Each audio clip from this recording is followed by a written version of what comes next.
जय श्री ओम नमः सिद्धेभ्यः। जय श्री ओम नमः सिद्धेभ्यः। सर्वमंगलमांगल्यं सर्वकल्याणकारकं प्रधानं सर्वधर्माणां जैनं जयतु शासनं। जैनं जयतु शासनं।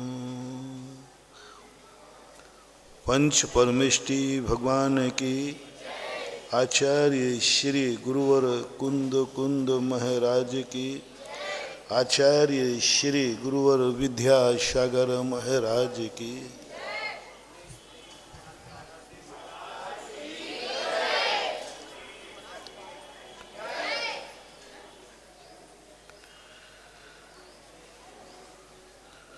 कोई भी व्यक्ति हो या वस्तु हो शक्तिहीन नहीं होते।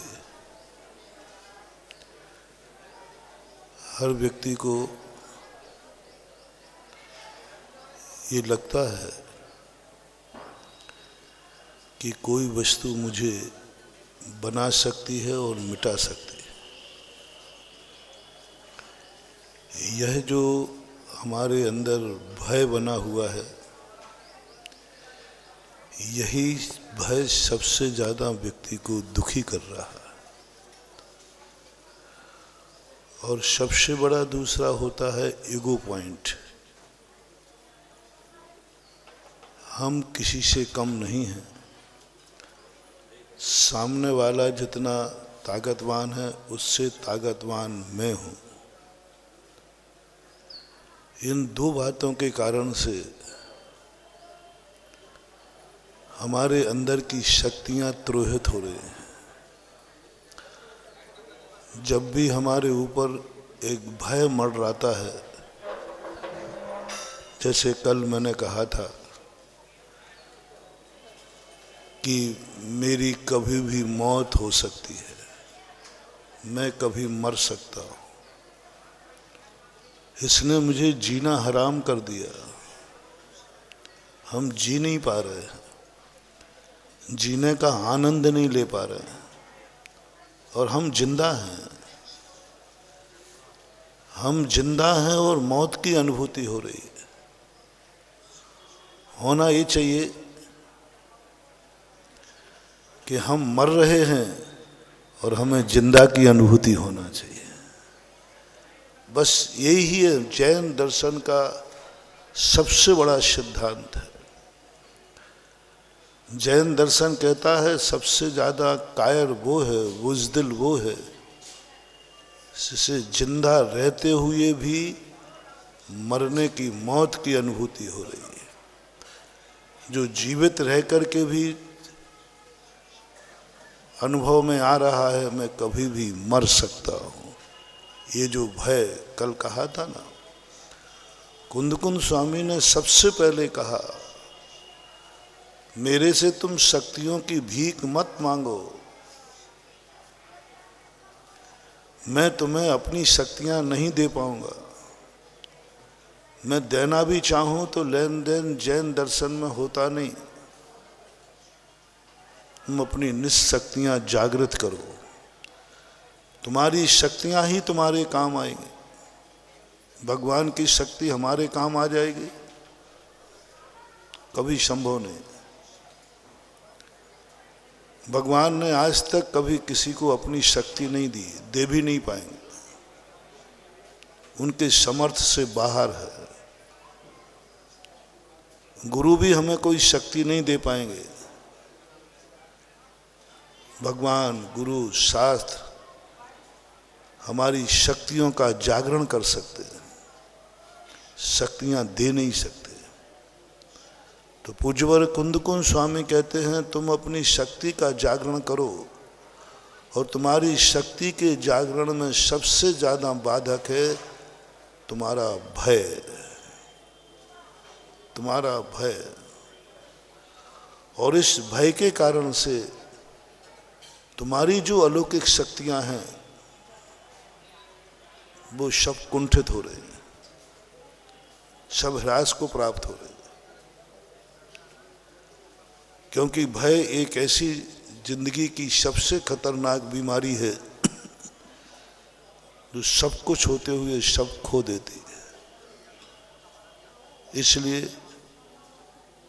कल भी मैंने कहा था, अपनी जिंदगी में हो सके तो भय से मुक्त हो जाओ। हमें भय है कि यह लोक भय, परलोक भय। क्यों भयभीत हो? इस लोक में तुम क्यों भयभीत हो? तुमने कोई अपराध किया है? अपराधी ही भयभीत होता है, अपराधी ही भयभीत होता है। निरपराधी कभी भयभीत नहीं होता। यदि अपराध तुमने किया है तो भी कुंद कुंद स्वामी कहते हैं, अपराध करने के बाद भयभीत मत हो, सजा भोगने को तैयार रहो। बहुत बड़ी अलौकिक खोज है कुंद कुंद भगवान की। उन्होंने दो बातें कही, तुम डर क्यों रहे हो यह लोक में, यह लोक मेरा बिगड़ जाएगा, यह लोक में मैं लुट जाऊंगा, इस लोक में मैं बर्बाद हो जाऊंगा, मेरी इज्जत खत्म हो जाएगी, मेरा सब कुछ खत्म हो जाएगा, मैं धूल में मिल जाऊंगा, वो फलाने वाला मुझे धूल में मिला देगा, मेरी इज्जत को वो धूल में मिला देगा, मेरे जीवन को वो कलंकित कर देगा, आदि आदि भय तुम्हें लगे रहते। ये दो भय लगे हैं व्यक्ति। पहला, मेरा क्या होगा, मेरी इज्जत सब धूल में मिल जाएगी। दूसरा, सामने वाला बहुत खतरनाक है, मेरा सब कुछ मिटा देगा, बर्बाद कर देगा। तो जैनाचार्य कहते हैं, क्या तुमने अपराध किया है? अपराध नहीं किया है तो फिर डरने की बात मत सोचो, वो कुछ नहीं मिटा पाएगा। सत्यमेव जयते, सत्य की सदा विजय होती है, हो रही है और होगी। सत्य का कभी नाश नहीं होता। सत्य को सूली चढ़ सकती है लेकिन सत्य को सूली लग नहीं सकती, क्योंकि वो सत्य पर अडिग है। पहले तो तुम निरपराधी हो तो निर्भय हो जाओ, बिल्कुल निर्भय हो जाओ, कुछ नहीं होने वाला, कुछ नहीं बिगाड़ने वाला। कितने भी लोग कहें, अग्नि में भी कूदने को कहें। हमारे यहाँ विदेही का अपवाद हुआ। विदेही ने कभी अपना साक्ष्य देने का भाव नहीं किया, उन्होंने कभी सौगंध नहीं खाई। उनको आदेश दिया कि अग्नि में कूदना है, बोले कोई फर्क नहीं पड़ता। क्या फर्क पड़ता है, अग्नि में कूद गए। अग्नि को जल बनना पड़ा। सेठ सुदर्शन को सत्य को कभी आंच नहीं आती, सत्य को कभी घबराना नहीं चाहिए। तुम कहो कि सत्य पर संकट नहीं आएगा, धर्मात्मा पर संकट नहीं आएगा, धर्मात्मा पर ही संकट आता है। ये धारणा आप निकाल देना कि धर्म हमें संकट से बचाता है। जितना जितना तुम धर्म करते जाओगे संकट बढ़ेंगे। ये मत सोचना कि मैं सत्य पर अडिग हूँ, मैं धर्मात्मा हूँ, मैं स्वच्छ हूँ, इसलिए कोई मेरे ऊपर कीचड़ नहीं फेंकेगा। ध्यान रखना, ये दुनिया है, अच्छे कपड़ों पर ही कीचड़ डाला जाता है। या तो तुम गंदे कपड़े पहन लो, फटे चिथे बिल्कुल गंदे कपड़े पहन लो, कोई रंग भी नहीं डालेगा। वो कहे रंग और खराब कर दूं क्या? रंग खराब करो। होली के दिन मैंने देखा भिखारी लोग होली के दिन चौराहों पे बैठे रहते, वे तरसते हैं कि कोई मेरे पर रंग डाल दे। एक दिन यहीं होली पर मैं अंजलि लेकर घूमा तो लोग वहां बैठे थे, मजदूर घंटाघर के पास भिखारी लोग बैठे थे। उनको किसी ने एक रंग की बूंद नहीं डाली, कोई किसी ने नहीं डाला। वो बेचारा इंतजार कर रहा, भैया होली है, कोई तो मुझे लगा गुलाल लगा दे। किसी ने लगाया। और कोई सफेद कपड़ा पहन के नहा धो करके बढ़िया टनोपाल दे के निकला। अब देखो झूम पड़ते, अब आया मजा। संसार एक होली स्थल है जहां यदि तुम्हें कीचड़ से बचना है, कलंक से बचना है, तो संसार में कभी अच्छे आदमी मत बनना। सुन रहे हो ना? सावधानी से सुनना, कहीं गलत अर्थ मत ले लेना। यदि तुम चाहते हो कि कोई मेरी बुराई ना करे, कोई मेरे पर उंगली ना उठाए, मेरे पर कीचड़ मत डाले, तो मैं तुम्हें वो कला भी सिखा देता हूँ। तुम अच्छे आदमी मत बनना, तुम बहुत गंदे आदमी बनना, तुम दुर्जन बनना, तुम डाकू बनना, तुम पापी बनना। तुम्हारा सब कुछ पापमय हो, मन भी पापी, वचन भी पापी, काया भी पापी, कृत से भी, कार्य से, अनुमोदना से, परिवार भी पापी, अड़ोस पड़ोस भी पापी, दोस्त यार भी पापी। तुम्हारा मन पापी, तुम्हारी आंखें पापी, तुम्हारे कान पापी, तुम्हारे हाथ पापी, तुम्हारे पैर पापी, तुम्हारा धन दौलत भी सब पापमय हो। दुनिया में कोई व्यक्ति तुम्हारी बुराई करते नहीं पाया जाएगा, कोई तुम्हारे ऊपर रंग नहीं डालेगा, कोई तुम्हारे ऊपर कीचड़ नहीं डालेगा, कोई नहीं डालेगा। वो साइड से निकल जाएगा। तुम कहोगे मुझे पर डाल दो, तो डालने वाला कहेगा मैं अपने हाथ गंदे और क्यों करूं। इस संसार में तरीका ही है, जो मैंने तुम्हें पिक्चर का उदाहरण दिया करता हूं। खलनायक पूरी पिक्चर में मस्ती करता है, उसका कोई कुछ नहीं बिगाड़ पाता। रावण पूरी जिंदगी में कभी दुखी नहीं रहा, क्योंकि वो रावण था। रावण पर किसी ने अपवाद नहीं किए, रावण का राज्य नहीं छीना गया, रावण को वनवास नहीं दिया गया। रावण अपनी जिंदगी भर पूरे राज्य करता रहा, पूरी जिंदगी राज किया। और संसार में यदि तुम्हें सज्जन बनना है, गुणवान बनना है, मेरा मन भी सज्जन रहे, मेरी आंखें भी सज्जन रहे, मेरे कान भी सज्जन रहे, मैं भी सज्जन रहूं, मैं धर्मात्मा रहूं, मैं शतोगुणी हूं, मैं साधु बनूं, तो सावधान, तुम्हारे ऊपर कीचड़ आएगा। लोग मजे लेंगे, क्योंकि पापी व्यक्ति अच्छे व्यक्ति से टकराना चाहता है, इससे पापी का हौसला बढ़ता है। एक आतंकवादी किसको टारगेट बनाता है? किसी भिखारी को? आतंकवादी टारगेट बनाता है उस इज्जत वाले को, उस ख्याति वाले को, जिसकी बहुत बड़ा आदमी हो। आतंकवादियों का निशाना नहीं बनना है तो भिखारी बन जाओ,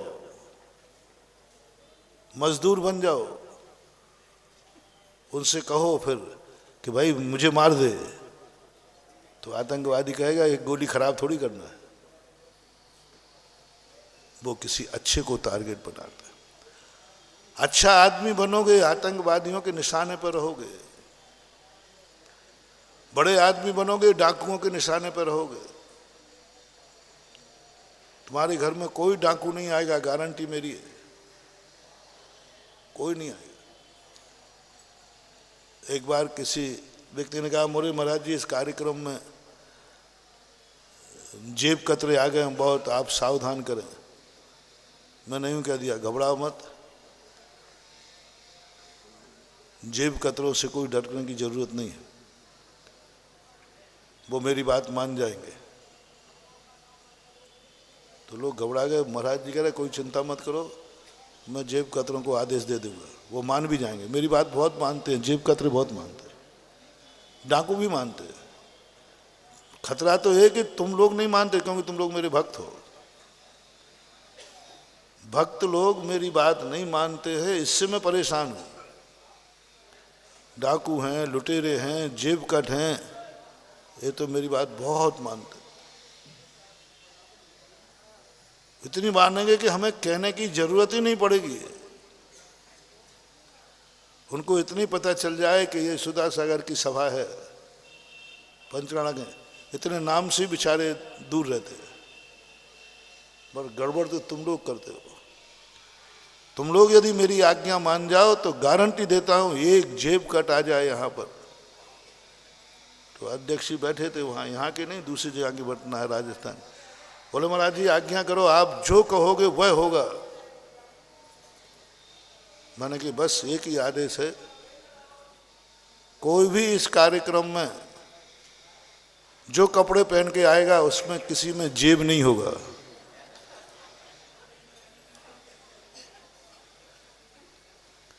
और जेब कटों को पता चल जाए कि महाराज की सभा में किसी की कपड़ों में जेब नहीं है, बोलो आएगा जेब कट? तो कौन मेरी बात नहीं मान रहा है? अब जेब है तो जेब कट तो, अमीर आदमी हो तो डाकू के निशाने पर रहोगे, पुण्यात्मा हो तो पापी के निशाने पर रहोगे, सज्जन हो तो दुर्जन के निशाने पर रहोगे, 16 के कपड़े पहने हो तो अशुद्ध के निशाने पर रहोगे, सफेद कपड़े हैं तो तुम होली के रंग के निशाने पर रहोगे। ये नियत मान लेना, अच्छा मान लेना। किसी ने किसी के ऊपर रंग डाला है, समझ लेना इसने अच्छे कपड़े पहने। किसी ने किसी के ऊपर उंगली उठाई है, समझ लेना ये बहुत अच्छा आदमी है, बहुत अच्छा आदमी। हम बहुत उल्टा थर्मामीटर दे रहे हैं आप। जब किसी ने यदि किसी बात को लेकर किसी पर कुछ उंगली उठाई है तो समझ लेना कि वो बहुत अच्छा आदमी है, क्योंकि बुरे आदमी पर उंगलियां उठती ही नहीं। जितनी भी व्रत कथा को उसमें कथाएं हैं, उन अच्छे आदमियों पर ही उंगली उठी हैं, चाहे वो विदेही हो, चाहे सेठ सुदर्शन हो, जितने भी हो, क्योंकि वो अच्छे आदमी थे। और अच्छे आदमी को उंगली उठाने वालों को मजा आता है, वही उनका टारगेट होता है। अपन को डरना नहीं है, अपन कोई कच्चे नहीं है, अपन कोई अपराधी नहीं है, अपन को इस संसार का नेचर समझना है।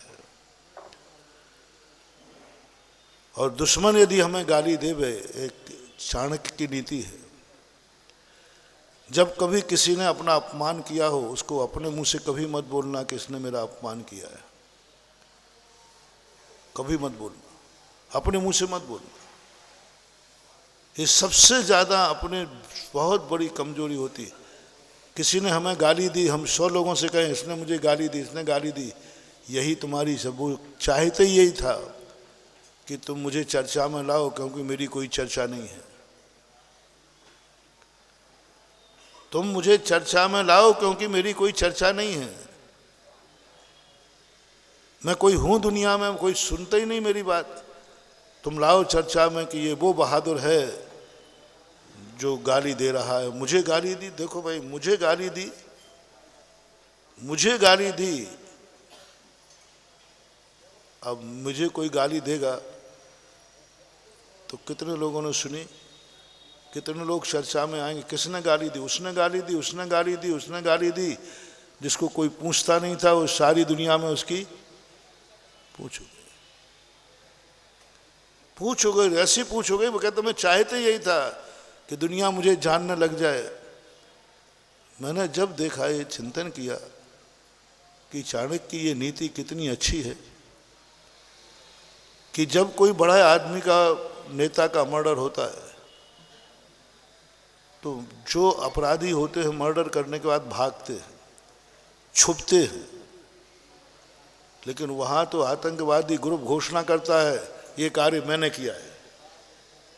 अरे मैंने कहा ये क्या जरूरत पड़ी है, वो घोषणा करता है कि ये कार्य मैंने किया है। बोलो भाई, एक नेता का मर्डर करने वाला स्वयं घोषणा कर रहा है कि ये कार्य मैंने किया है, उसको इससे क्या लाभ है? उसको कोई जानता नहीं था, लेकिन वो प्रसिद्ध हो गया इतना कि अच्छा इतना हिम्मत वाला व्यक्ति है वो कि वो प्रधानमंत्री को, वो राष्ट्रपति को, वो संसद में घुस गया। संसद में घुसने वाले की ने घोषणा की कि मैंने घुसे थे, मैंने किया था, भले झूठ बोल दिया हो। उसको इसी में वो इज्जत समझते हैं। कभी कभी हम दुश्मनों को इज्जत दिलवा देते हैं, उनको संगठित करते हैं, उनकी शक्ति बढ़ा देते हैं, उनके हौसले बढ़ जाते हैं, फिर वे अपराध करने में और तेजी से उतरते हैं। तो उनको और मजा आता है क्योंकि उनको मालूम चल गया कि मेरी चर्चा हो चुकी है। इसलिए नीति कही कि कभी किसी तुमसे तुम्हें गाली दे दी हो तो किसी को अपने मुंह से मत कहना कि इसने गाली दी है, वो वहीं मर जाएगा, खत्म हो जाएगा। वो कहे अरे मेरा तो नाम ही नहीं हो रहा, मेरा तो कोई चर्चा ही नहीं कर रहा, कोई पूछ ही नहीं रहा है, इसका अर्थ है कि मेरी मेहनत व्यर्थ हो गई, मेरी मेहनत व्यर्थ हो गई, मेरा कोई काम नहीं रहा। मैंने इतना परिश्रम किया था कि इनमें आंदोलन हो, इनमें चर्चा हो, इनमें विघटन हो, इनकी इस प्रकार बने, वो तो कुछ हुआ ही नहीं। तो सबसे बड़ा तरीका है कि दुश्मन को जितना बोलना है बोलने दो, उससे और कहो कि भाई कुछ और रह गया क्या। गांधी जी की नीति के एक गाल किया, उन्होंने कहा भाई एक आध और हो तो एक आध और मारो, एक गाल तो बाकी है अभी।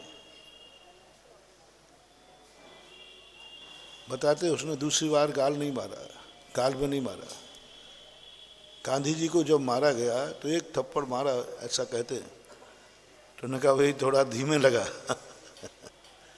मजा नहीं आया, अभी एक गाल और बाकी है, दो नहीं मार पाया। उन्होंने कहा और मारो, यदि तुम्हें शांति मिलती है।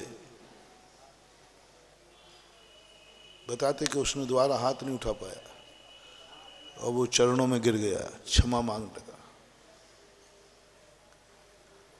क्षमा मांगने लगा कि मैंने ऐसे व्यक्ति को मारा है, मैंने तो इसलिए मारा था कि हम एक मारेंगे तुम दो मारोगे, फिर मैं तीन मारूंगा, फिर क्या होगा, बढ़ता जाएगा, कसाई बढ़ती जाएगी, बैर बढ़ता जाएगा, दोनों दाव पेंच लगाते जाएंगे, अंत में बेइज्जती वाले का कुछ नहीं बिगड़ता, बिगड़ेगा इज्जत वाले का। तुम्हारी तो इज्जत है। बड़े आदमी और छोटे आदमी जो लड़ जाएं, छोटा भाई और बड़ा भाई लड़े तो अंत में डांट किसको पड़ती है, इसने ऐसा क्यों किया, तो तुम डांटते किसको, अरे भाई वो तो किया, सब कुछ किया, तुम तो बड़े थे, तुम तो समझदार थे, तुम तो ज्ञानी थे, तुम तो थे, तुमने ऐसा हरकत क्यों की। ऐसी स्थिति जब बनती है अपनी, तो फिर ऐसी स्थिति में निर्भय हो जाओ, क्योंकि मैं ऐसा हूं ही नहीं। वो मुझे गाली दे रहा है, मैं गाली के योग्य हूं ही नहीं। वो मुझे बुरा कह रहा है, मैं बुरा हूं ही नहीं। वो मुझे बुरा कह रहा है, मैं बुरा हूं ही नहीं। वो मुझे चोर कह रहा है, मैं चोर हूं ही नहीं। हूं ही नहीं। ऐसा डरने की कोई जरूरत नहीं। भय मुक्त हो जाओ। एक कला, ये बात तो तुम्हें समझ में आई, कल समझाई थी। दूसरी बात बड़ी मजेदार जैन दर्शन ने कही थी कि तुमने अपराध किया है, तुमसे अपराध हुआ है। अपराधी को निर्भय किया पूज्यवर कुंद कुंद भगवान ने। निरपराधी को निर्भय करना समझ में आता है, निरपराधी निर्वत रहे ये समझ में आता है। निरपराधी को डरने की जरूरत नहीं, ये समझ में तो हमेशा से नीतियां चलती आई कि सांच को आंच क्या। लेकिन सबसे बड़ी बात उन्होंने कही कि अपराधी निर्भय कैसे हो। अपराध करने के बाद व्यक्ति निर्भय कैसे हो। उन्होंने कहा एक तरीका, अपराध किया ही है तो सजा भोगने को तैयार रहो, भय की कोई जरूरत नहीं। क्योंकि अपराध कर चुके हो। अपराध कर चुके हो तो अब एक ही उपाय है निर्भय होने का। एक ही उपाय है निर्भय होने का। महानुभाव, कभी भी किसी भी तुमसे अपराध हो जाए, अपराधियों को बचाया जैन दर्शन ने, अपराधियों को सम्यक दृष्टि बनाया जैन दर्शन ने, अपराधियों को अपराध से मुक्त कराया जैन दर्शन ने। एकमात्र निर्णय कर लेना, अपराध किया ही है तो सजा भोगने के लिए समर्पित हो जाओ। बस डरो मत, भागो मत, समर्पित हो जाओ। बहुत बड़ा सूत्र, इतना बड़ा मैंने दुनिया में कहीं ये सूत्र किसी भी दर्शनकार में नहीं देखा, कहीं भी नहीं देखा। सब जगह देखा है कि अपराध करोगे, अपराध में समर्पित होगे तो तुम्हें अभिशाप लेना पड़ेगा। तुम्हें उन्होंने कहा नहीं, तुम निडर हो जाओ। अपराध करने के बाद निडर हो जाओ। अपराध करने के बाद भागो मत। अपराध करने के बाद निडरता के साथ समर्पित हो और कहो छाती फुला करके, मैंने अपराध किया है, मुझे दंड दिया जाए। मैंने अपराध किया है, मुझे दंड दिया जाए। बहुत बड़ा चमत्कार होगा। अभी तक तो तुम में चमत्कार बता रहा था, कल मातंग में चमत्कार बताया, कल नियम में चमत्कार बता रहा, आज डाकुओं में चमत्कार, पापियों में चमत्कार। ऐसा ऐसा अलौकिक चमत्कार। पापियों को पाप करने के बाद चमत्कार, पाप करने के बाद अतिशय। बहुत गजब की पैथी है जैन दर्शन में। पापियों सुनो, अपराधियों सुनो, डाकुओं सुनो, जुआड़ियों, सब जितने पाप करने वाले हैं सब सुने। आज का प्रवचन पापियों के नाम, आज का प्रवचन अपराधियों के नाम। कुछ मत डरो, भागो मत, समर्पित हो जाओ। समर्पित हो जाओ, चमत्कार होगा, अतिशय होगा। भागने से फरारी का दोष आएगा, भागने से चमत्कार नहीं होगा। समर्पित हो जाओ। अपराध हो गया, सजा मिलना नहीं चाहिए, सजा लेना चाहिए। सजा मिलती है तो कोई चमत्कार नहीं हो जाए, सजा लो। हिमात जैन दर्शन का अलौकिक सूत्र है। अपराध होने के बाद अपराधी से कहा गया कि तुम्हें कुछ नहीं करना, सजा ले लो, प्रायश्चित लो। प्रायश्चित दिया नहीं जाता, प्रायश्चित लिया जाता। प्रायश्चित दिया नहीं जाता, लिया जाता है। सम्यक दृष्टि को कोई सजा देता नहीं है, सम्यक दृष्टि सजा लेता है। ज्ञानी को कोई सजा देता नहीं, वो तो सजा लेता है। वो कहता है कि मैं सजा लेता हूं, मुझे डरने की जरूरत नहीं, मुझे भागने की जरूरत नहीं, मुझे छुपने की जरूरत नहीं, मुझे छुपाने की जरूरत नहीं। मैंने अपराध किया है, निडरता के साथ बोलो, डरो मत, मैंने अपराध किया है। पर ये वहीं बोलना जहां कबूल करने के बाद गले लगाया जाता है, अदालत में नहीं बोलना। अदालत में गड़बड़ मत करना, ये वकील लोग बहुत खतरनाक है। वकील क्या कहेंगे, अपराधी ने स्वयं अपराध कबूल कर लिया, अब फांसी देने में कोई चूक, देर क्यों? यही कहते ना कि मजिस्ट्रेट साहब जो अपराधी ने कबूल कर लिया है तो इसको फांसी पे, वहां नहीं। एक बार हम जेल में प्रवचन करने गए, हमने जेलियों से इंटरव्यू ले रहे थे। बहुत बड़े जेली, एक जेली ने कहा, बोले महाराज जी मैं सबसे पूछ रहा था, क्यों भाई तुमने अपराध किया, क्यों किया? बड़े प्यार से पूछ रहा था, बहुत प्यार।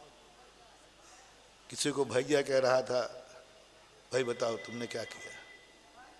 किसी को बंधु कह रहा था, बहुत अच्छे शब्दों से प्रयोग कर रहा था। उन्होंने कभी जेल में रहकर इतने अच्छे शब्द, कभी जेलियों कौन अच्छे शब्द बोलता है? अच्छे शब्दों का उनको किसी ने प्रयोग किया ही नहीं। सब घृणा की दृष्टि से देखते, जेल में कौन है, सब पापी हैं, सब बंधु हैं। उन्होंने प्यार भरा शब्द सुनकर के, साधु, इतने बड़े साधु होकर मुझे भाई कह रहे हैं, मुझे भाई कह रहे हैं। इतने बड़े साधु होकर हम पापी हैं, डाकू हैं, अपराधी हैं, और महाराज को, दुनिया को मालूम है कि हम जेली हैं। तो महाराज बोल रहे हैं, भैया बताओ ऐसा क्या परेशानी आ गई थी, तुमने ऐसा क्यों किया, क्या अपराध किया? वो रो पड़ा, बोले महाराज जी मैंने अपराध किया है और इस कारण किया है। जेलर साहब खड़े थे, बोले महाराज जी ये क्या चमत्कार है, इसके तो हाथ पैर तोड़ तोड़ करके पुलिस रिमांडर पर ले लेकर के इससे कबूल नहीं करा पाई। इसकी हालत देखो, ये हम लोगों ने इसके हाथ पैर तोड़े, हम लोगों ने इसकी ऐसी स्थिति की है कि इसके हाथ पैर देखो पूरे सब दिखा। बोले महाराज लेकिन इसने अभी तक कबूल नहीं किया।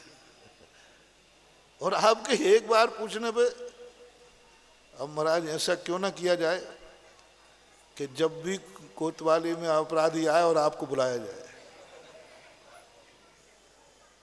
आपके पास कोई जादू है, कोई मंत्र तंत्र है जो आपने इतना खूंखार अपराधी मार मार के हाथ पैर तोड़ दिए, सब थक गए, रिमांडर पूरे थक गए, लेकिन आज तक कबूल नहीं कर पा रहा। आपने 2 मिनट आपने ऐसा क्या किया? मैंने कहा जेलर साहब न मैं जादू जानता हूं, न मैं टोना जानता हूं, हमारे यहाँ का एक नेचर है। तुम्हारे यहाँ अपराधी जब अपराध करता है तुम उसकी सजा बढ़ा देते हो, तुम उसे जेल में, तुम अपराधी से अपराध कबूल करवाते हो सजा देने के लिए। जैसे ही कबूल करता है उठा के पटक देते हो जेल में। जैसे जैसे अपराधी अपराध कबूल करेगा, तुम पुलिस वालों का एक ही काम है, अपराध कबूल करे और इसको उठा के कोठरी में डालो, इसको फांसी पे चढ़ाओ। कबूल कर लिया ना, अदालतों का यही काम है, कोर्ट वालों का यही काम है। उनको अपराध कबूल किया नहीं और उन्होंने जेल में डाला, और झूठ बोल के जेल में डलवा देते। तुम ऐसा बोल दो हम तुम्हें बरी करा देंगे, तुम ऐसा बोल दो हम तुम्हें बरी करा देंगे। और बोलने के बाद फिर क्या होता है, वो बेचारा फंस जाता है। और हमारे यहाँ जो अपराध कबूल करता है उसकी सारी सजा माफ कर दी जाती है, गले लगा लिया जाता है। मैंने जेलर साहब से कहा, तुम्हारे यहाँ अपराध करने पर जेल में डाल दिया जाएगा और हमारे यहाँ अपराध कबूल करने के बाद उसे गले लगा लिया जाएगा और सारी सजा माफ कर दी जाएगी। ये अंतर है, ये अंतर है। इसलिए हम लोग किसी को सजा देते नहीं हैं, हमारे दरबार में लोग सजा लेते हैं, आते हैं। हमें मालूम नहीं है, मुझे मालूम नहीं है, किसी को मालूम नहीं है कि उन्होंने क्या अपराध किया। कोतवालियों में ऐसा नहीं होता कि जिनको मालूम ना हो और वो चाले का कि साहब वो चोरी हुई जिसको आप परेशान हो रहे हो, वो चोरी मैंने ही की है। ऐसे अपराधी कभी नहीं जाते, वो तो जितनी देर बच ना जाए बच जाते हैं। हमारे दरबार में कौन आते? क्या क्या गजब की, जब मैंने देखा प्रायश्चित को तप में रख दिया गया, पापी की सजा को तप में रख दिया, अपराधी की सजा को तप में रख दिया। अरे तब तो बहुत बड़े महान आत्माओं का काम, तब तो महान तपस्या है। ये तो अपराधी की सजा को तप में रख रहे हैं, प्रायश्चित को। ये क्या है चमत्कार, अंतरंग तप। हाँ, सजा को तप के अंदर रखा। कितना चमत्कार अभी बता रहा हूं। उस अपराध ने अपराध स्वीकार किया, इतने मात्र से ही अंजन चोर साधु दीक्षा के योग्य हो गया। किसी को मालूम नहीं है कि तुमने अपराध किया है। मेरे पास ऐसे ऐसे लोग आते प्रायश्चित देने, बोले महाराज जी मेरे से ये पाप हो गया। मैंने किसको पता? बोले महाराज किसी को पता नहीं। तो तुम मुझे क्यों बता रहे हो? मुझे भी पता नहीं है। तुम मुझे क्यों बता रहे हो? मुझे भी पता नहीं है, किसी को भी पता नहीं है। तुम्हें मालूम नहीं कि तुम मुझे बताओगे? मैं पूछता हूं उस अपराधी से जिसने ऐसा पाप किया जो किसी को भी मालूम नहीं है उसके अलावा। तो मैंने कहता हूं कि तुम मुझे क्यों बता रहे हो? क्या तुम्हें डर नहीं लग रहा है कि तुम मेरी नजरों में गिर जाओगे? तुम्हें डर नहीं लग रहा है कि तुम मेरी नजरों में गिर जाओगे? जब मुझे मालूम नहीं तो तुम चलाकर क्यों बता रहे हो? तुम्हें डर नहीं लग रहा है कि महाराज को बताने के बाद महाराज दुनिया में कह देंगे, महाराज दुनिया में उजागर कर देंगे? मैं पूछ लेता हूं, मैं जल्दी किसी को प्रायश्चित नहीं देता। मैं कहता हूं जब मुझे मालूम नहीं है और तुम मुझे चला करके बता रहे हो, तो मैं पूछता हूं कि यह इतनी बड़ी गलती क्यों कर रहा है? मुझे मालूम नहीं हो, मुझे बता रहा है, इसको ये डर नहीं लग रहा है तुम्हें कि मैं महाराज की दृष्टि में गिर जाऊंगा? वो बोलता है नहीं।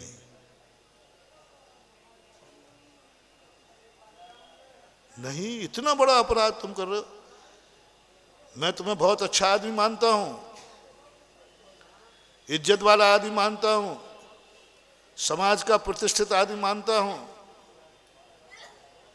और तुम्हारा जो इज्जत भी समाज में बहुत है और मेरी दृष्टि में भी तुम इज्जतवान हो।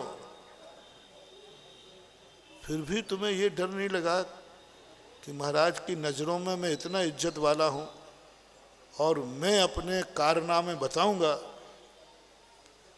मैं अपना काला चिट्ठा बताऊंगा, तो फिर मेरी गुरु की दृष्टि में इज्जत खत्म हो जाएगी। क्या तुम्हें ये डर नहीं लगा? उसने कहा नहीं साहब।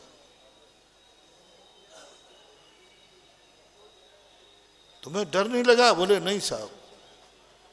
मैंने क्यों? बोले मुझे अपने गुरु पर विश्वास है कि जैसे ही मैं अपराध कबूल करूंगा तैसे ही गुरु की दृष्टि में मेरी इज्जत और बढ़ जाएगी, मेरी इज्जत बढ़ेगी। मैंने कहा इज्जत बढ़ेगी? ऐसे पापियों की इज्जत बढ़ेगी? बोले मुझे अपने गुरु की विश्वास है। मैंने कि तुम्हें ये डर नहीं लगा कि हम दुनिया में कह देंगे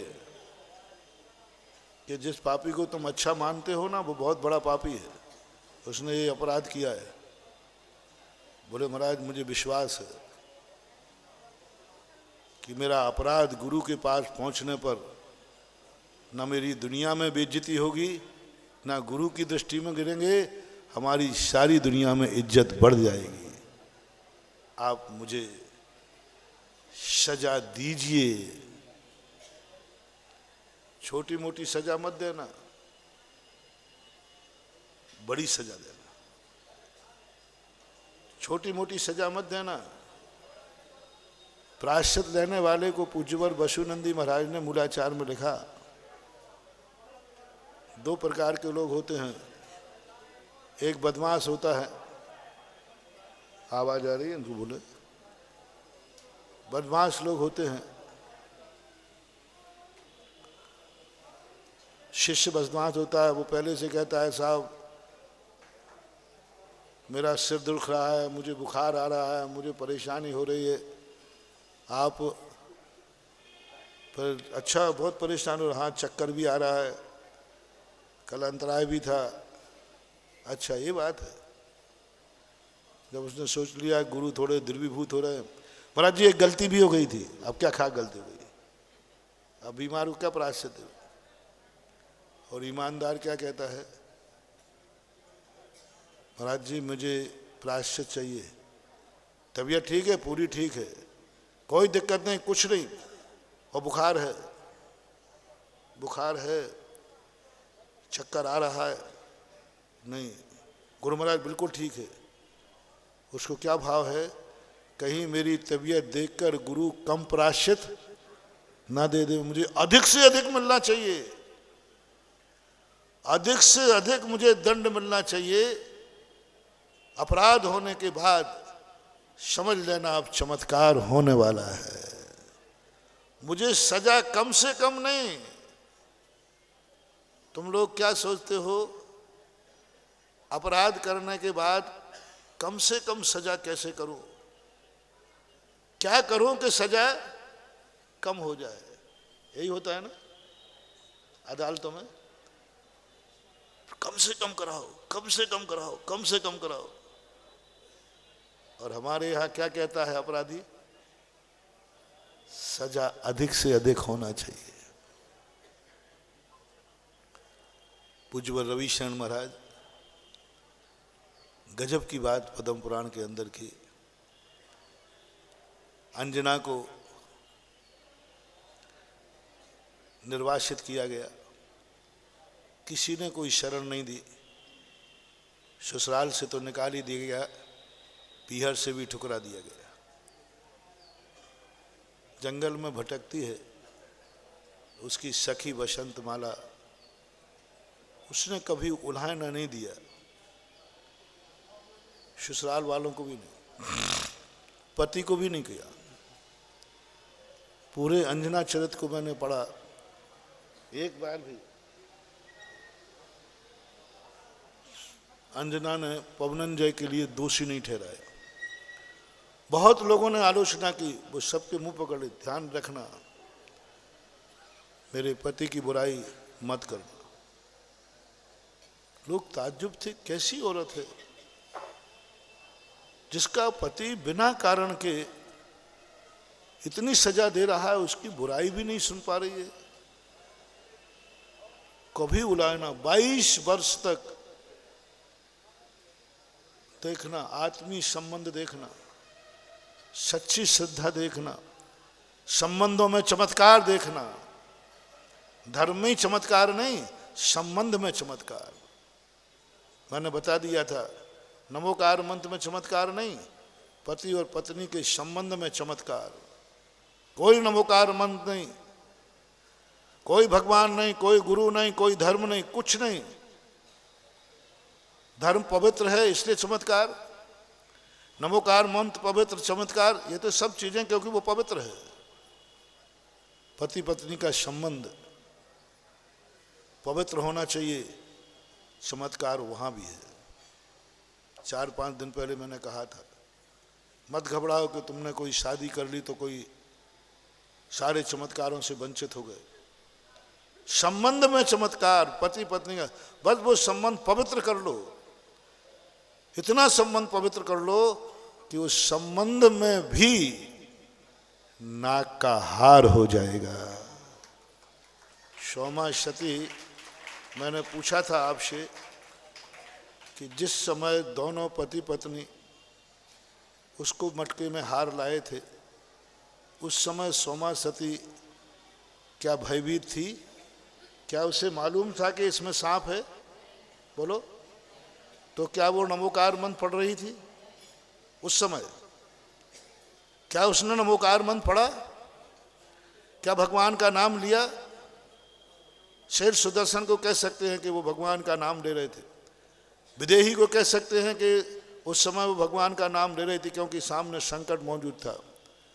लेकिन सोमा सती या मनोवती जो भी हो नाम, उसको तो मालूम ही नहीं था, वो तो खुशी का दिन था, जन्म का दिन था, राग की चरम सीमा थी। पति मुझे भेंट में कुछ लाया है, और वो भी पति से बहुत रागान। उस समय सोमा सती या मनोवती का राग चरम सीमा पर था, राग की चरम सीमा थी, राग में चमत्कार इतनी चरम सीमा थी। पति मेरे लिए ये मुझे इतना चाहता है कि हार लाया है, उतने बढ़िया रत्न। कभी कभी पैकेट देख करके माल का पता चलता है ना। पैकेट इतना अच्छा बना दो तो सोचते हैं कि पैकेट अच्छा है तो माल तो जिसमें वो लाया था रत्नों का हड़ा था, हंडा था, जो भी पिटारा हो, इतना बढ़िया। पहले तो पिटारा ही इतना अच्छा है, जिसकी पैकेज इतनी अच्छी है, उसका माल कितना अच्छा होगा। तो उस समय राग की चरम सीमा पर थी वह सती। मेरा पति मुझे इतना चाहता है कि मेरे जन्मदिन पर हार लाया है। राग देखना, वीतरागता नहीं, किंचित मात्र भी यहां धर्म नहीं है। अंजन चोर ने तो नमोकार मंत्र पर श्रद्धा की थी। आप और हमारे तो धर्म पर श्रद्धा है, भगवान पर श्रद्धा है, शांति धारा पर श्रद्धा है। शांति धारा पर श्रद्धा होने से कोई चमत्कार हो जाए तो कोई बड़ी बात नहीं, पवित्र है। गुरु का नाम लेने से चमत्कार हो जाए कोई बड़ी बात नहीं, पवित्र है। सब चीजें, कोई आश्चर्य की बात नहीं। लेकिन पति मुझे इतना चाहता है, राग का चमत्कार। बस इस राग की चरम सीमा में डूबी हुई पति इतना चाहता है, और हंडे में हाथ डाल दिया, क्या निकल आया? किसमें चमत्कार? राग में चमत्कार। राग पवित्र होना चाहिए। आग महानुभाव जलाती है सो बात नहीं है, आग तपाती भी। आग राख ही करती है सो बात नहीं। पूज्य गुरुदेव ने मूक माटी के अंदर लिखा, आग राख ही करती है सो बात नहीं, आग खराबी करती है, ये बात भी तो ध्यान रखो। राख और राख का उल्टा खरा। राख जलाती है ही सो बात नहीं है, राख ही करती सो बात नहीं। राख आग खराबी करती है, ये बात क्यों नहीं सोचते? खराबी करती है। बस विवेक होना चाहिए। राग पवित्र हो, तुम्हारा निश्चल हो, राग में चमत्कार हो जाए, और हो गया, नाक का हार बन गया, नाक का हार बन गया। और संबंध में पाप हो, संबंध में कपट हो, संबंध में छल कपट हो, मायाचारी हो, ऊपर से कुछ बोल रहे हैं बाहर से कुछ हो, तो ध्यान रखना हार का भी नाग बन जाता है। वही हार जब उसके गले में डाला तो क्या बन गया? नाग। चमत्कार किसमें? कहां चमत्कार? देखो कहां भेज दिया चमत्कारों को।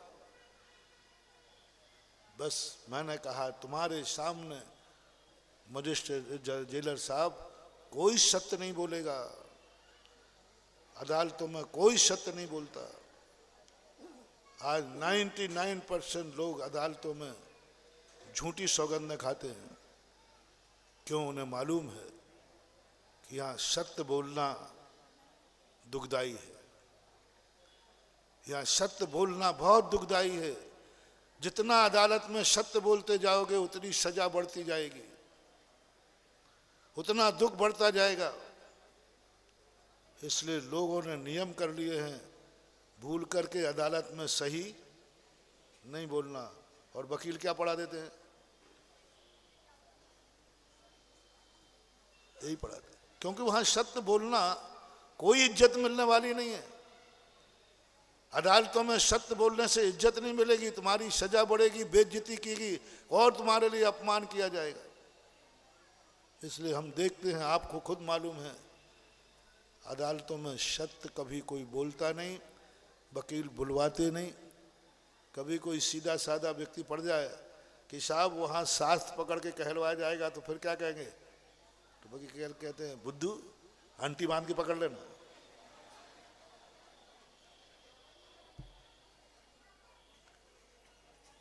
एक मुंगावली में एक बाबूलाल जी वकील साहब थे, उन्होंने सुनाया अपनी माँ का संस्मरण। वो उनके यहाँ वो आए कि बोले साहब सब कुछ ठीक है लेकिन वहाँ शास्त्र पकड़वाए। कुछ बोलते ऐसे शास्त्र पकड़ के कि मैं इसकी सौगंध करता हूँ कि मैं जो बोलूँगा सत्य बोलूँगा, सत्य के अलावा। तो बेचारा गांव का व्यक्ति था, उसने कहा साहब देखो वहाँ तो फिर मैं ये झूठी गवाही नहीं दूंगा। तो कहते बुद्धू अदालत में कभी सही नहीं बोला जाता, सही बोलोगे तो मरोगे, फंसोगे। तो फिर साहब क्या करूं? तो उन्होंने कहा ऐसी अंटी बांध लेना ऐसा। उन्होंने वकील साहब ने बताया जो मैं कह रहा, बोले वो बच्चों का छील छिलोर होता है ना, छील छिलोर छोटे बच्चे खेलते हैं, तो जब थक जाता दूसरा बोले मैंने तो अंटी बांध ली, अब मुझे कोई। तो उन्होंने कहा तू अंटी बांध के और फिर खा देना, कोई दोष नहीं लगेगा। तो उसकी माँ ने सुन लिए, वकील साहब बोले, माँ ने फटकारा बेटा अंटी बांध करके सौगंध कराता है, आज के बाद ऐसी वकालत का पैसा घर में लाया तो मैं तो नहीं खाऊंगी तेरा भोजन। वहां सत्य बोलने पर महानुभाव धर्म कहता है सत्य बोलने वाले को, सजा लेने वाले को, अपराध का कबूल करने वाले को गले लगाओ, उसे ठुकराओ मत। यदि वो सत्य बोल रहा है, सजा पाने को तैयार है, तो फिर उसे दंडित नहीं, उसे फिर गले लगाओ। ऐसे गले लगाओ कि उसे सत्य बोलने का फल मिले और सत्य बोलने का लोग शुरू कर दें। मैंने कि हम लोगों के सामने लोग इसलिए सत्य बोलते हैं, सजा लेते हैं, क्योंकि हम लोग तुरंत गले लगाते हैं। यहाँ तक एक बहुत कि जब गुरु शिष्य गुरु के सामने जाकर जब प्रायश्चित लेता है, गुरु प्रायश्चित दे देते हैं। चमत्कार देखना, हाँ गुरु महाराज हमें प्रायश्चित दीजिए। अपराध किसी को मालूम नहीं था, गुरु पूछते अपराध किसी को मालूम नहीं है तो आप मुझे क्यों बता रहे हो, मेरी दृष्टि में गिर जाओगे तुम। बोले नहीं मुझे मालूम है गुरु की दृष्टि क्या है। वो प्रायश्चित दे के बैठ जाता है। गजब मानवा, बहुत गजब घटना है। अपराधी, अपराध लेने वाला सजा लेके गया है, दी नहीं है उसको, सजा ली है उसने, सजा ली है उसने सत्य बोल करके। इसकी पवित्रता देखना कितनी हो गई। गुरु महाराज जिसने प्रायश्चित दिया है वो पीछे उठा करके जिसने प्रायश्चित लेकर ध्यान में बैठा है उसकी 3 प्रदक्षिणा देकर नमोस्तु करते हैं। किसको? प्रायश्चित देने वाला। है कोई माई का लाल मजिस्ट्रेट दुनिया में कि जो अपराधी सत्य बोल दे तो उसे कुर्सी से उतर करके गले लगा ले? है कोई दुनिया में ऐसी अदालत कि अपराधी सत्य बोल दे और कहे मुझे सजा दी जाए तो मजिस्ट्रेट करके उसको उठा के गले लगा सकता है क्या? हमारे यहां लगाया है। जिस मजिस्ट्रेट ने, जिस साधु ने प्रायश्चित दिया, अपराधी को प्रायश्चित लिया उसने, उसको जाकर के नमोस्तु करने पहुंच गए। अरे पापी है, अपराध की सजा भोग रहा है, क्या अपराध की सजा भोगने वाला भी नमोस्तु का पात्र है? अपराध की सजा भोगने वाला क्या नमोस्तु का पात्र है? हाँ है, जैन दर्शन में। और कहीं की बात मैं कर नहीं सकता। मैंने जैन दर्शन को पढ़ा है। प्रायश्चित देने वाला नमोस्तु करता है क्योंकि सजा उसने ली है, अधिक से अधिक मिलना चाहिए, मिलना चाहिए। अपराध में अपराधी यदि इस प्रकार की दशा अपना लेते तो अपराधी में भी चमत्कार। और ये दशा जब सरकार ने अपनाई थी, जब तक सरकार अपराधियों को सजा देती रहेगी अपराध बढ़ते रहेंगे। बड़े बड़े डाकुओं को पकड़ने वाले लोगों ने डाकुओं पर बहुत अत्याचार किए, डाकू और बढ़ते गए। प्रकाश चंद्र सेठी जैनी थे, उन्होंने एक ही बात कही, अपराधियों को, डाकू यदि आत्मसमर्पण करते हैं तो उन्हें सजा नहीं दी जाएगी। सारे डाकू जाकर के आत्मसमर्पित हो गए। कौन सा सन था मुझे ध्यान नहीं है। प्रकाश चंद्र सेठी होम मिनिस्टर थे उस समय, इंदिरा गांधी मिनिस्टर थे, सन मुझे स्मृति में नहीं, पर हुआ था ऐसा है? तो उस समय जाकर के सब ने, और सारे, फूलन देवी जैसी खूंखार डाकन जिसकी सजा मात फांसी थी, लेकिन जब उसने अपराध कबूल करके सजा मांगी तो उसे सांसद बनने का टिकट दिया गया। सांसद में गजब तो यह है कि जिस गांव में उसने 16 लोगों की हत्या की थी उसी गांव से वो विजयी हुई, वहीं से आके खड़े हुई। जिस गांव में 16 लोगों की हत्या की थी, खड़े कर कर गांव को भून दिया था, और उसी राजस्थान से बताते खड़ी हुई और जीती, सांसद बनी।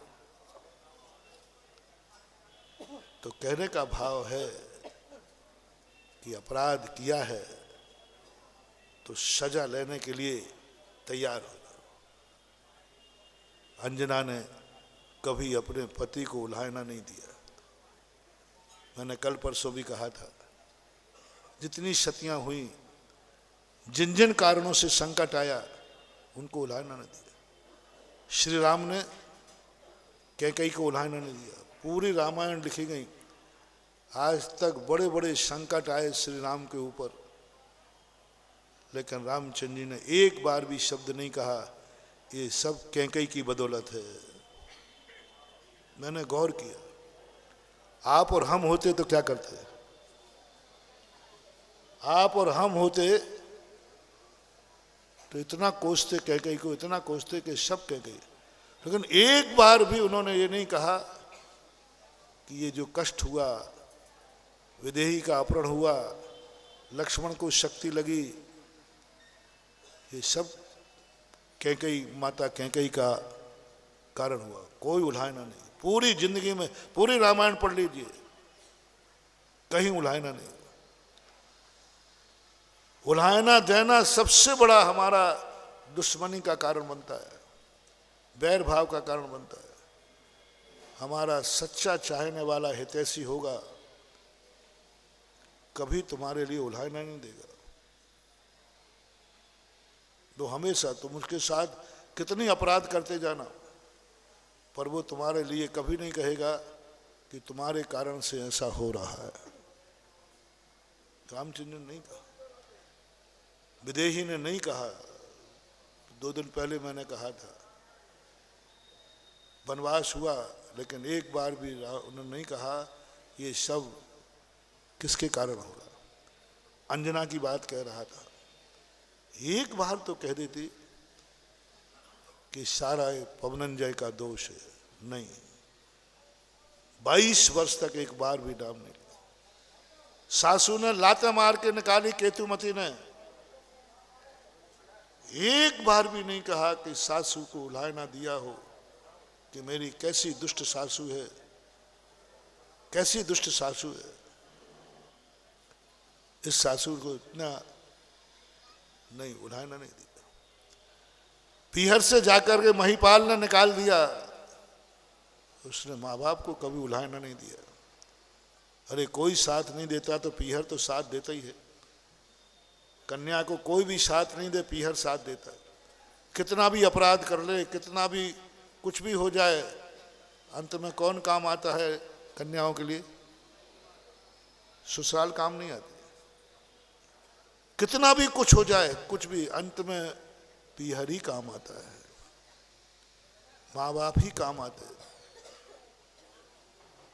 कितना भी अपन ने सब देखा, अंत में बेटी ससुराल से परेशान होकर एक ही आशा रहती है कि अभी मेरे माँ बाप बस वहाँ मिल जाएगा। लेकिन अंजना बेचारी को तो माँ बाप ने भी ठुकरा दिया, पर उसने कोई उठाना नहीं दिया। 22 वर्ष तक। चमत्कार देखना।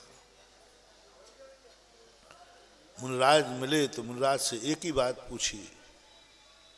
उसने ये नहीं पूछी कि ये नहीं कहा कि ऐसा ऐसा हुआ, नहीं, उसने कहा कि ये मुझे किस अपराध की सजा है,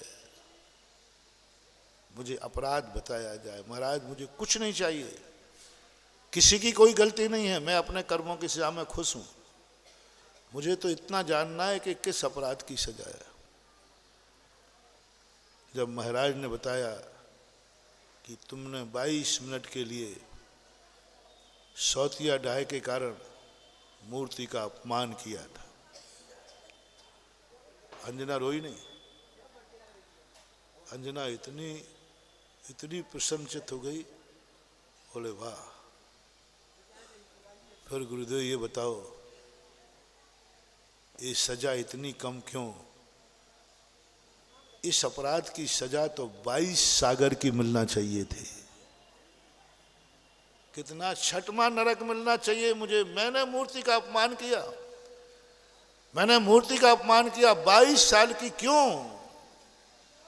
किसने माफ कराई मेरी सजा? किसने मेरी सजा कम कराई? कौन है वो मेरा दुश्मन होगा जो मेरी सजा कम कराएगा? किसने कम कराई? गुरुदेव ये बताओ। 22 साल की सजा इतने बड़े अपराध की। मैंने भगवान का अपमान किया, मैंने मूर्ति को पानी में डाला, इतने बड़े अपराध की इतनी सी सजा किसने माफ किया? कौन है मेरी सजा माफ कराने वाला? मुनराज देख के मुस्कुरा रहे हैं।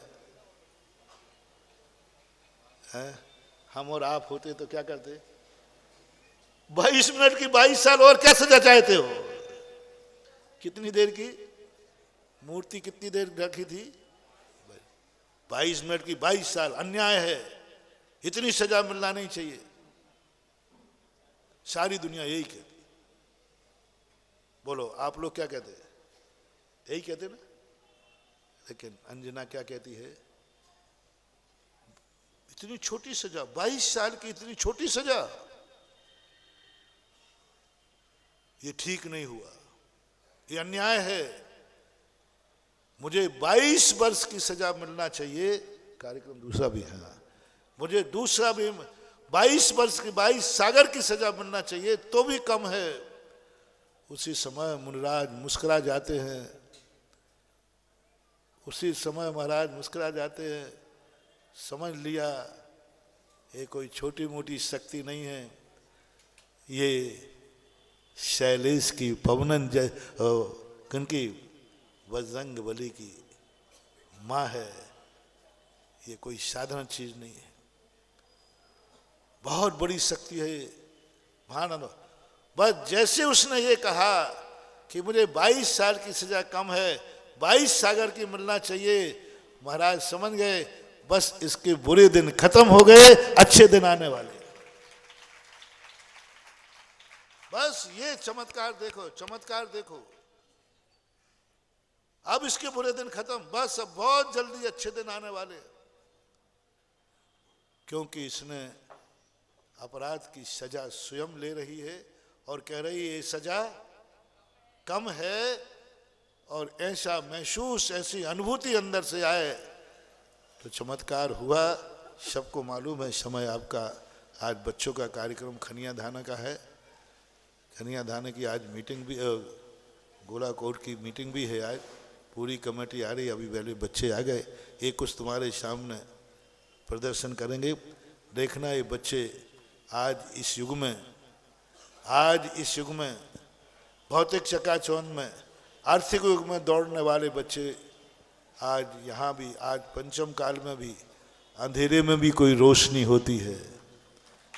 आज सांगानेर संस्थान, खनिया धाना जैना संस्थान इस पंचम काल की भौतिक चकाचौंध की अंधेरी रात में एक रोशनी का काम कर रही है। ये बच्चे भौतिकता की तरफ दौड़ने वाले धर्म से संस्कारित होकर के एक रोशनी का काम कर रहे हैं। उस रोशनी का सैंपल आप देखिए महावीर भगवान।